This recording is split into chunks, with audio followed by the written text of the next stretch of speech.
Ever since Blizzard announced Classic at BlizzCon in 2017, there was this immediate movement pushed into place, labeled #NoChanges. It's been 15 and a half months and we haven't had any other idea called to action. Every other idea gets shut down and drowned out by the noise of all the no-changers. The reality is, #NoChanges is impossible. But before we get into that, let's discuss why no changes was the route initially chosen in the first place. The number one reason #NoChanges was put into place is because Activision can't be trusted with any type of game development. People have been preaching this since day one, and everybody seems to get on board and agree. And that's fair, I agree with that. It doesn't take a rocket scientist to look at retail and realize what they've done with the current state of WoW, and the rest of their games for that matter. Second thing is, people don't want to set a precedent. As soon as we allow one change, that opens the door for all the other changes.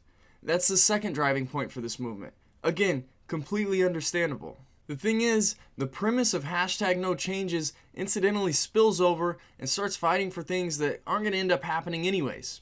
Now this is what frustrates me so much, or the problem I have with this message getting shoved down everybody's throat, because it limits the discussion for things that are actually important and we could influence if we just talked about them. There will be no additional content added to the game.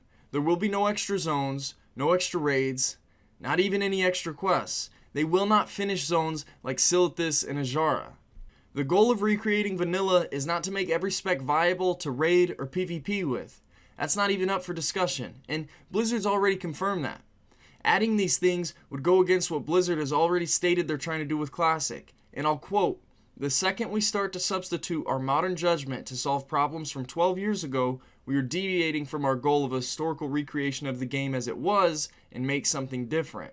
And that's something we want to avoid." A few things #NoChanges are good for advocating for are things like sharding, loot trading, the WoW token, right-click reporting. Those are the things no changes should be focused on because those are things that are still up in the air right now. Now notice I left out progressive itemization. Hold on to your seats, it's about to get spicy. Recreating an authentic series of progressive itemization in vanilla WoW is the most insane concept ever. There were millions of instances and countless patches where stat values were either altered or added. Now let's look at a few items that were changed or added over the course of vanilla. You guys gotta go look at this. Go check out Meiji's post on the Classic WoW Reddit page. This guy did a phenomenal job, and you're about to see his work discussed all over YouTube. So thank you, Meiji, for putting this together. First, let's look at the history of the Savage Gladiator chain and Banethawk sash dropped off of bosses in the Gladiator Arena in Blackrock Depths. This is a huge issue, as these were two items that were part of the item overhaul that happened in patch 1.10, used as a catch-up mechanic so people wouldn't have to run through all the other dungeons to get geared for raids at the end of vanilla. Now these are two instances of item upgrades. What's even more problematic is the gear that was simply added in patch 1.10, like the Spellweaver's Turban, dropped off of General Dracasath, the last boss in Upper Blackrock Spire. This headpiece overshadows the Tier 1 and Tier 2 headpiece for Warlocks and Mages, helmets that were dropped in Molten Core and off of Onyxia. Mantle of Lost Hope, a shoulder piece dropped off of Lord Rakor in Blackrock Depths, again devalues Tier 1 and Tier 2 shoulder pieces dropped in Blackwing Lair and Molten Core for Priests. This isn't even the beginning of items that were changed from launch to 1.12. So why is progressive itemization such a big deal? Well, without implementing it and just adding the 1.12 loot tables to all dungeons and raids, it completely ruins Blizzard's chance at recreating an authentic vanilla experience. It trivializes raids such as Molten Core and Blackwing Lair, and it makes a lot of the gear in Blackrock Depths and Upper and Lower Blackrock Spire irrelevant. Okay, say we release progressive itemization in Classic to resolve this problem. Well, how far do you go? Do you change all stats and usabilities on all items in vanilla from 1.1 to 1.12? Absolutely not. For one, it's impossible, and two, just wouldn't be the smartest decision. There were lower level items that were buffed and nerfed, such as Anduin's Ring. It went from a green ring with no stats to a powerhouse ring desired by all level 19 twinks. Like, really? I'm going to complete the quest line for Anduin's Ring and then just wait around a couple months until the patch comes where it bumps up to a blue item? Then we've got Spirit of Aquamentus, literally the most broken item to ever been implemented into vanilla WoW, decreasing all mana spells by 25 until patch 1.5 when it was fixed. Like, we're really gonna let these items come in like this at launch?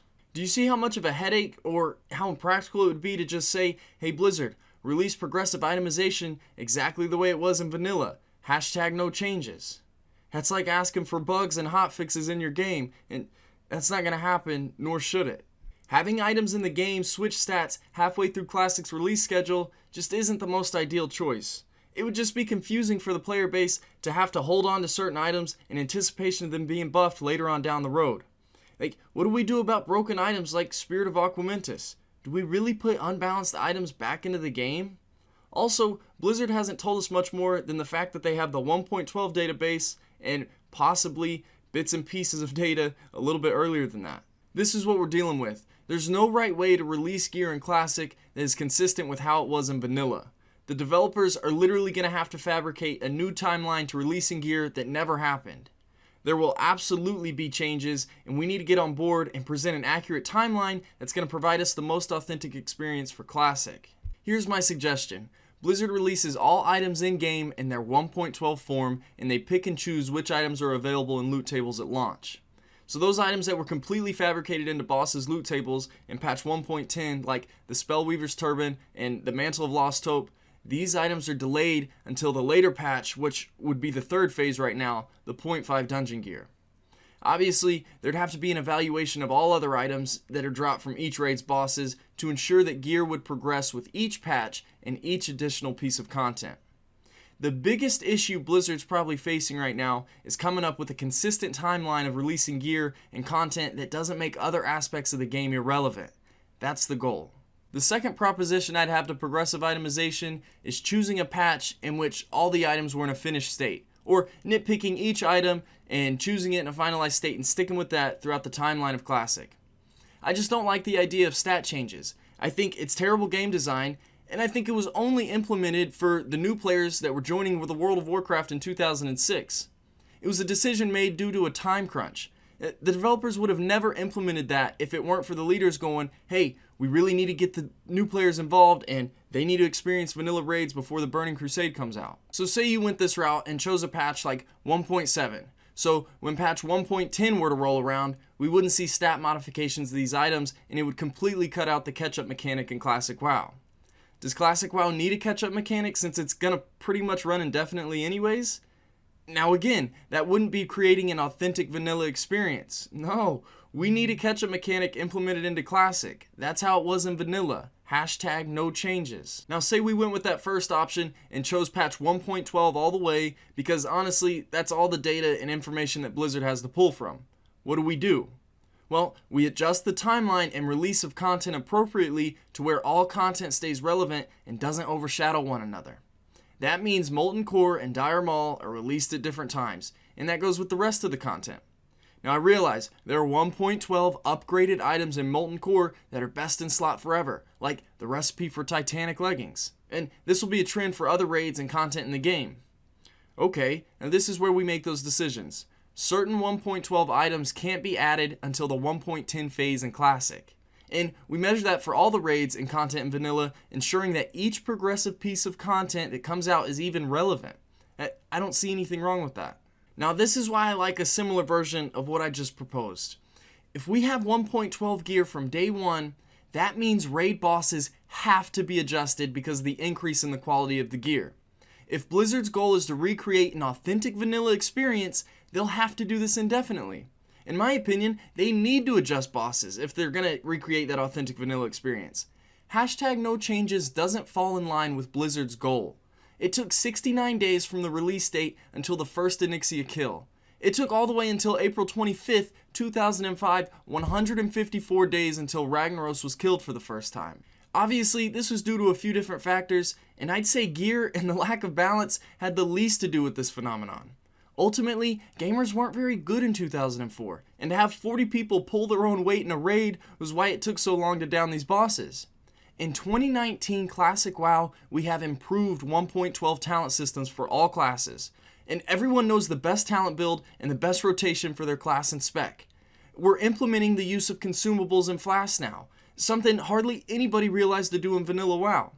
The player base is literally twice as much, if not 3 times as much more efficient at producing damage nowadays.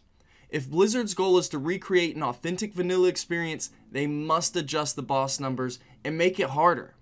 I'm not saying it's going to take 156 days to down Ragnaros, but at least make it challenging enough to where it's not done in the first week. Heck, private servers adjusted the numbers of their raid bosses, and I heard Cthulhu got taken down by 10 to 20 guilds in the first week of its release. It took 113 days until the first Cthulhu kill in vanilla. Remember when they had to scale down the mechanics of the boss fight because it was statistically impossible to down? Now, Blizzard shouldn't recreate that scenario, but if they want to recreate an authentic vanilla experience, they'll buff the crap out of these raid bosses. I'd love to hear about them having to scale Molten Core down because Ragnaros' wave time intervals were cut down in half, or they added more RNG mechanics to bosses like the Onyxia fight. I want bosses to be hard again, where only the most elite players can clear them. What a poor experience it would be if we face rolled any raid content in vanilla. And imagine how much crap all the vanilla fanboys are going to get from all the retail players, all the people who never played vanilla, and they come back. They're going to laugh in your face whenever they clear Molten Core 10 out of 10 the first week. I thought vanilla raids were epic and they were challenging. I'll end the video off with this. Blizzard, if you're trying to achieve that authentic vanilla experience, you would not release Molten Core or Onyxia at the launch of Classic WoW. Why?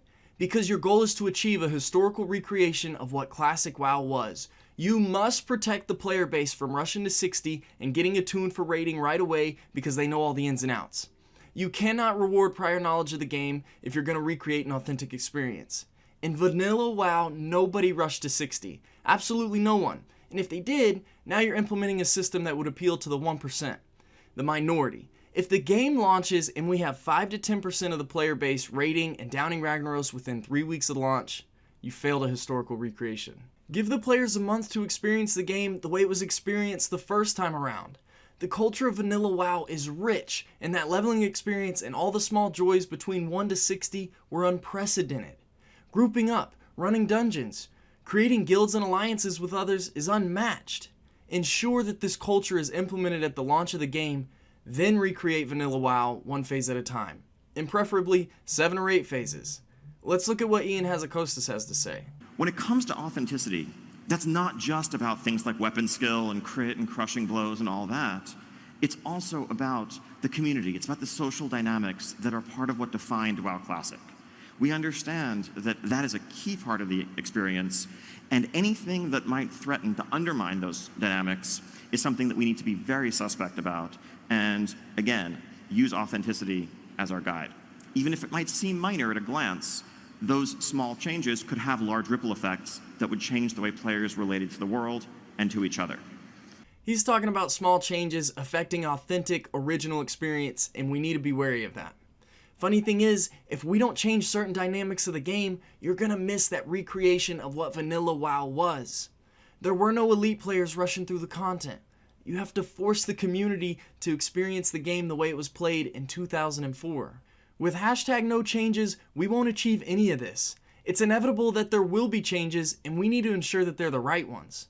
All we're giving Blizzard right now is a big fat no. All we want is original, no matter what.